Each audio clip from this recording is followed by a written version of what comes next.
Okay, so thanks everyone for coming to my talk. It's on sketching and how to win at Pictionary. Just so you know, the how to win at Pictionary part is not exactly guaranteed. I can't guarantee you will win at Pictionary. I will, however, have some good tips on both that and sketching. So let's get straight into it. Ooh, it beeps. Okay, so raise your hand if you can draw. Quite a few of you, that's pretty good, yeah.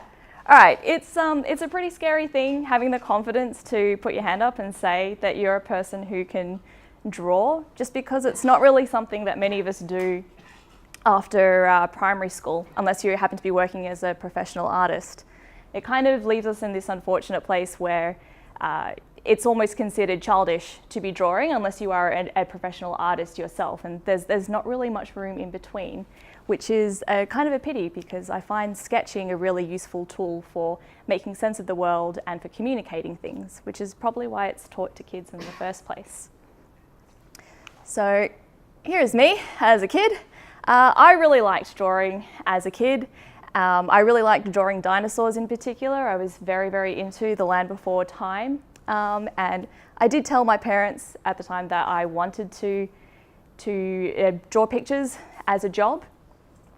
They were not particularly keen on me becoming an artist, so they told me that I'd be better off studying engineering. So I did end up doing that. I studied engineering for a little while, but I never actually stopped drawing. I kept just sketching in my textbooks all the way through high school and in uni. I eventually left engineering, did in fact finish out my computer science degree, did do a little bit of time as a Fender, and kind of worked as a designer / front-end developer at a few different agencies. And now I work as a user experience designer at Bank West. It's a bit less on the visual side of things these days in UX design, but I do try to bring in drawing and sketching as much as I can, just because I find that it's a really useful tool. So I guess you could kind of say that I do have a job where I can draw things and do sketching as part of my day job, just like Kid Me wanted, which is kind of cool. So some of you may be thinking, these are some pictures I drew of my dog who you saw earlier, called Jasper. Some of you may be thinking when I talk about sketching, like this one on the left, which is quite detailed and might be a little bit intimidating to some of you if you haven't done much drawing before. If you can do this kind of thing, that is awesome, that's really exciting. However, we are not doing this today. So if that is intimidating to you, don't worry. You'll be totally fine. You probably want to go more like this kind of thing if you just want to convey that, you know, it's a dog. So we're looking at very simple kind of sketches that are more representative. The way I like to think of it is kind of like a game of Pictionary. So for those of you who haven't played Pictionary before or aren't very familiar with the premise, it's a game of drawing skill. It's kind of not exactly drawing skill, it's more of a thinking skill and knowing what to draw. So it's played in teams, normally 2 or 3 people to a team, and one person will have to draw a word or a phrase without using any words, or either written or spoken. It's just through pictures. And you're normally working against a timer, whilst the other people in your team have to guess what you're trying to draw. You're normally working against a timer, but there are other times when you're actually playing against other people in other teams who are also trying to guess what their person is sketching at the same time. It tends to be really rough sketches. If you've played Pictionary before, you might know that sometimes the winning ones don't exactly make that much sense when you look at them after, but at the time they make perfect sense, and that's essentially what we're going for. So that brings me to my first #1 tip for both Pictionary and for sketching. If you take one thing away from this talk, I want it to be this, and that is, don't be an artist. This is not art. Okay, so I find that people assume that people who can draw, especially artists, visual artists, will be naturally better at Pictionary, that they'll have an unfair advantage. I found this to not be the case, especially for artists who have never played Pictionary before and don't quite get how it works yet. It's really hard if you're an artist to just scribble out something really quickly and not be a perfectionist about it. It's really tempting to go in and, you know, just finesse it a little bit or come up with a really clever illustrative idea. But that's not what Pictionary is about. That's also not what sketching is about. It's much more powerful when you put it out really quickly. You don't try and be an artist about it. It doesn't have to be art for it to be effective. So, when would you use sketching in your day-to-day life or work? There's a few broad areas or broad audiences which I would think which are useful for this to be used for. Which brings me to my next tip, which is consider your audience. In Pictionary, you might be teamed up with your best friend who you've known for ages.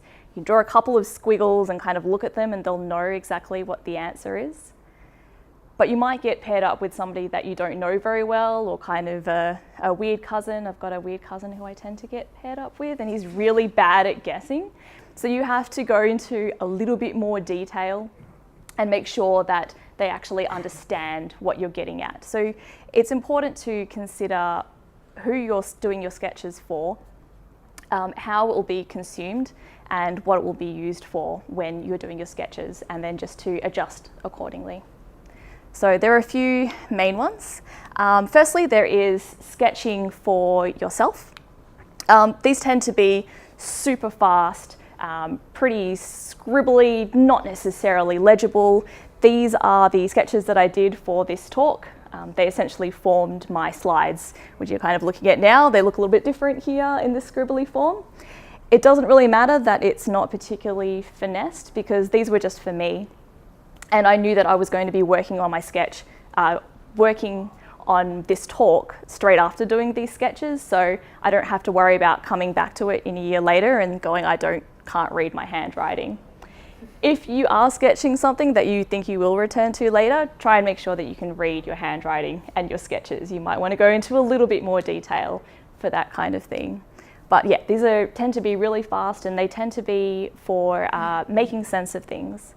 I use this a lot for designing user interfaces, of course. I'll do a quick scribbly sketch like this. It's also great for things like mind maps, storyboards, which are a bit more similar to this kind of thing. I've even used it for architectural diagrams and just to kind of get concepts down, but as simple shapes and graphics, just to make a bit more sense of it myself. Another one is sketching together. So this can be really handy. This is another UX designer at Bankwest, Christy. She's drawing a customer journey map for some TAFE students to kind of describe the customer's journey as they go through a process. So this can be really useful because the audience can watch along with you as you're going through the sketch, so they can have a shared understanding. I've also used this quite often with my team, none of whom are designers, none of whom are artists, so to come up with ideas. So I've given them, in this instance, I gave them a problem to come up with ideas around, and they had to come up with 6 ideas in 3 minutes. So to do 30 seconds per idea, you really have to be sketching, because writing it out is just not going to be fast enough. So this was a really useful exercise just to kind of come up with lots of ideas at once and to really get on the same page as a team about the problems that we were trying to solve. So sketching is really great to have this kind of shared understanding. It's really good for teams. And lastly, there is sketching to show other people. This is a little bit of a different audience in that you need to potentially have a little bit more finesse in your sketches so that other people can understand what you're actually doing. The previous two tend to be, a little bit more scrappy and fast. This, you're kind of actually showing what you're doing. So an example of this, some of you may have come to Anton's talk a few months ago talking about CSS Grid. And personally, I found these sketches to explain how CSS Grid works. As somebody who hasn't done much front-end development in a while, I found these sketches really helpful, especially because there's just something really easily relatable to it. It doesn't feel quite so intimidating as a bunch of code or even some, more perfectly drawn rectangles and things. Something about the scrappiness of it makes it a bit easier for me to understand. Another example of this is a favourite blog of mine, Hyperbole and a Half. You may recognise this meme, which was very popular. She actually writes these quite long essays about things, even like her experience with depression, and she intersperses these essays with comics, which are very, very simply drawn. I think they're just done in paint or something like that, but they really add humour, but also a lot of visual interest, and I feel like these sketches really work together with her writing to be something which has a much greater impact. So nextly, why would you use sketching? The main benefit for me with sketches is that they are really fast. So they're quick to do and you can throw them out and you can start again, and that's totally fine. Which brings me to my next tip, which is make it snappy. So with both Pictionary, in Pictionary you really are drawing against the clock. So you need to be fast. If you're spending too much time perfecting things, it's going to be a little bit too slow. Same with sketching. You're kind of pulling ideas out of your head, putting them onto the page, or explaining them to other people. So it really needs to have that kind of speed to go along with it for it to be useful. Here's another example. I do a lot of kind of customer flows. I've kind of had to cover up some pieces. I do a lot of customer journey flows just to kind of make sense of a customer's current experience and how I might want it to go in the future. And these are just done for me. They tend to be really, really fast and scribbly, like the storyboard ones for these slides that I showed you earlier. And that's really the power of sketching, that it can be done so quickly and then you can redo them if you need to. Images are also faster to read visually, which is why things like emojis and reaction GIFs are so popular, because you can easily communicate things without using words, just through a quick image. So it's really easy to get your point across. Another example of this, as I said, I do a lot of kind of customer flows. This is a fictional example about a flight delay notification. So I might start with something, or I might get something kind of like this. So it's sort of a flow chart. It's easier to read than a paragraph, but it's maybe a little bit boring. You kind of do actually have to read each thing to understand it as a flow. What I've been doing is adding in some simple images. So this is kind of more like sketching to show, so it's a little bit more cleaned up. But you can see that once you've got the images in there, without having to read the text, you can kind of follow along and understand it as a story. And then you can dive into the text if you need a little bit more detail. I've found this a lot more effective for showing other people and having them understand what I'm trying to step them through much more quickly than showing a slide with just a bunch of words on it and having them actually read through. You can, of course, use stock photos. Obviously didn't buy this stock photo.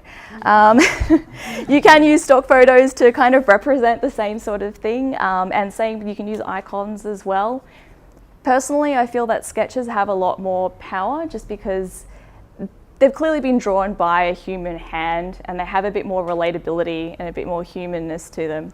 Stock photos tend to be a little bit cheesy, like this one here, and they might end up having a bit too much unnecessary detail, which ends up being distracting. Like this guy's got a really old school phone. I'm wondering, why does he have an old phone? Like, why is he clutching his hair? That's just a weird thing to do. It just ends up being a little bit distracting.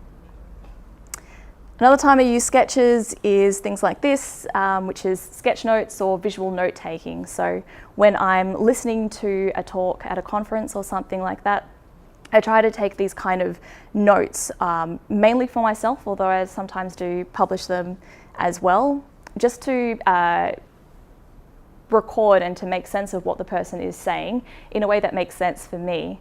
So not all of this will necessarily make sense to you if you weren't there at this particular talk, but I can look at those images that I've drawn and I'll actually remember what they're referring to far better than if I had just sat there and just paid full attention and watched instead of scribbling away. or even typing. I find that sketching is a much better way for me to actually remember things. So how do you get started in sketching? Well, I really love this concept of pencil mileage, which I first heard about from the artist Alice Lee when she came over for the Mix-In conference a couple of years ago. It's this idea that if you just start drawing, the lines that you make with your pencil will eventually form one gigantic, if you imagine them forming one gigantic line, it would extend for miles. And what you want to do is build up the amount, the length of that line by practice. So what that really means is you need to just get started and to be prolific. You need to just sketch as much as possible and you'll get better as you're doing sketches. It can be a little bit scary to get started, but the great thing about being a beginner at anything is that any step that you take, like really pretty much anything that you try to draw, you're going to see an improvement. You're going to start getting better and you're going to see that quite quickly. You really don't have to be particularly thoughtful about it. As long as you're giving it a go, you're going to see improvement. And I think that's the really exciting thing about starting. Another little tip is to think before you sketch. So in Pictionary, you really only have like a few seconds to start thinking. But if you start scribbling without really much thought, you might end up drawing something which doesn't really convey what you want it to say quick in the fastest method possible. And that's when you kind of have to start again and start scribbling again. Same with sketching. You want to have a think about what will be the fastest way to explain something through a sketch with minimum amount of effort, because for most of us, sketching is not what we do day to day. It's not the product that we want to do at the end. It's to serve a purpose. So it's very important to think, and then sketch. It's not enough to see something and then sketch exactly that. The thinking part is really crucial here. It's actually more important than the sketching skill. It's far more important to be good at visualizing things in your head and thinking about the best way to explain something to other people than to be able to draw really detailed and beautiful pieces of art. It's the thinking part which is the most important. I found it helps to kind of have a few symbols or things which you use quite frequently that you know how to draw. And this kind of forms a bit of a visual vocabulary which you can just, if you've memorized how to draw it, you've got that muscle memory there, you can pull it out without having to look at a reference picture or without having to really think about it or freak out about it too much. So these tend to often fall into a couple of categories. Pictographs look like the thing that they are supposed to represent, so mobile phone, and it looks like a mobile phone, kind of. And ideographs, which are a bit more metaphorical, so a light bulb to represent an idea or a heart shape to represent love. And both of these tend to be quite useful. So I've kind of pulled together a few ones which I tend to use. Because I work mainly with the mobile app teams, I draw a lot of, and in user experience, I tend to draw a lot of people and phones and people with feelings and people holding phones with feelings. So I've tended to just kind of focus on that kind of thing. So I'm slowly starting to build it up. It's kind of like memorizing words in a new language. At first it feels a little bit awkward and it takes a little while to kind of pull it out, but if you keep using it, then you'll be able to draw them really quickly. These are a bit more of a detailed one. I've done them digitally just because I do use them quite frequently in those kind of customer flows. You can kind of see like the creepy dude without a mouth is kind of my base person, which I then kind of adapt from there. But I do, as I'm starting in the process, as I mentioned, because sketching, the power of it is in the speed of it, I tend to actually start with a pen and paper and I can remember how to draw these people quite quickly and a lot of these symbols. It's useful to kind of find a style that works for you. I found this works for me just because this like really big head because people with feelings. But you know, you can take inspiration from different comics or animations that you happen to like. I wouldn't go probably like more fancy than Peanuts for us, I would say, unless you're more of like a storyboard artist. If your level is more Stickman XKCD, that's totally fine. If they are people with feelings, you might want to put a face on them. But you know, that's completely fine as long as it gets the point across. It's important to just find a style and a level of fidelity that works for you. And lastly, what do you use to do sketching? I really love stationery. There are some things which I'm really fussy about what kind of stationery I'll use that I do. So someone mentioned that, I just mentioned that I teach calligraphy classes, and I can be pretty fussy about what kind of pens and brushes that I use for that. Sketching is not like that. It is not one of those things. I literally use whatever is available, which brings me to my next point, which is use what you've got. So in Pictionary, you've probably already used up the little pad that comes with it and lost the random little pencils. So when I play it with friends or with family, I tend to just be grabbing whatever piece of paper we can find and any like random assortment of pens and pencils. It's exactly the same with sketching. You don't want to be waiting until you have the perfect tools to start sketching, because then the idea is gone. You've already lost that moment. The best tool for sketching are the tools that you have available to you when you want to do sketching. And for me, that tends to just be, there we go, whatever pen or drawing thing is around and random paper. I'm really good at losing pens. I'm also really good at finding pens. People seem to just leave pens around Bankwest, so I just take them when I find them because it kind of evens out. And random paper, normally it's printer paper that I've already printed on the other side, and I felt really bad for the trees, so I try to write on the opposite side. And that's literally what I use for most of my sketching that I do for work. And it does the job, it's totally fine. There are, however, a bunch of other tools which I do like to use. These are not necessary. If I can point out one thing in particular, it can be handy to have a thick marker like a Sharpie. I actually don't like the smell of Sharpies, so I try to use other ones. Tombow dual brush can be quite nice as well, but it can be useful to have a thick marker just to kind of pull yourself out of those details a bit. If you find yourself in danger of becoming an artist, then please just try and use a thick pen, because it really forces you to go very simple. Otherwise, you can get a little bit lost in the detail. It can be nice to have a couple of different colors. Again, not really necessary. Post-its, of course, are a user experience designer's best friend. And I do use the iPad Pro, the Apple Pencil, and an app called Procreate. I used it to create a lot of these slides. I also drew some in Keynote, which surprisingly is good, like drawing stuff. This is by no means necessary. I personally only use it when I want to create cleaned up sketches that I will need to show other people, which is something that I do quite often. And I try to use it quite often because it was expensive, and I feel like I need to justify it. But it's absolutely not necessary, and it's definitely not necessary if you're just getting started. So please don't let the takeaway from this talk be, I need to go and buy an iPad Pro. That's absolutely not what you need. So to recap, my top tips for Pictionary and for sketching.